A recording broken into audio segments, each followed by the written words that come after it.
خواتین کے اچھے ہونے کا اندازہ ان کی اولاد کی طرح لگاؤ۔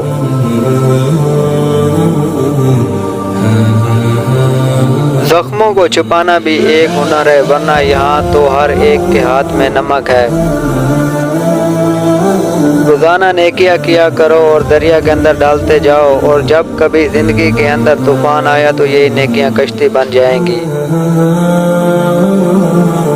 لوگ اپنی شادیوں پر صرف مخصوص لوگوں کو مدعو کرتے ہیں، لیکن لوگوں کی خواہش ہوتی ہے کہ ہمارے جنازے پر پورا شہر آئے۔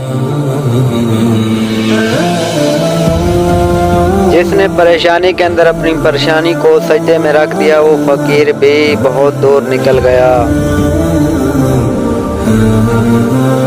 جو روزی روٹی انسان کا مقدر ہے وہ اسے مل کر ہی رہے گی، کوئی اس کو گھٹا نہیں سکتا نہ بڑھا سکتا ہے۔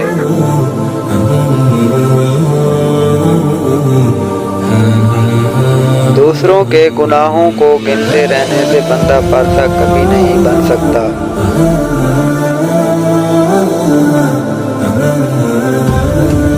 ایک بہت بڑی تعداد ایسے لوگوں کی بھی موجود ہے جن کو سب کچھ سمجھ آتا ہے، بس کسی کے احساس کی سمجھ نہیں آتی۔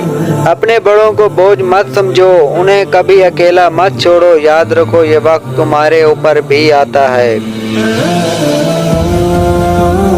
جو تمہارے پاس مال ہے اس میں سے 10% صدقہ دو اور غریبوں مسکینوں کو کھانا کھلانا شروع کر دو، دولت بارش کی طرح برسے گی۔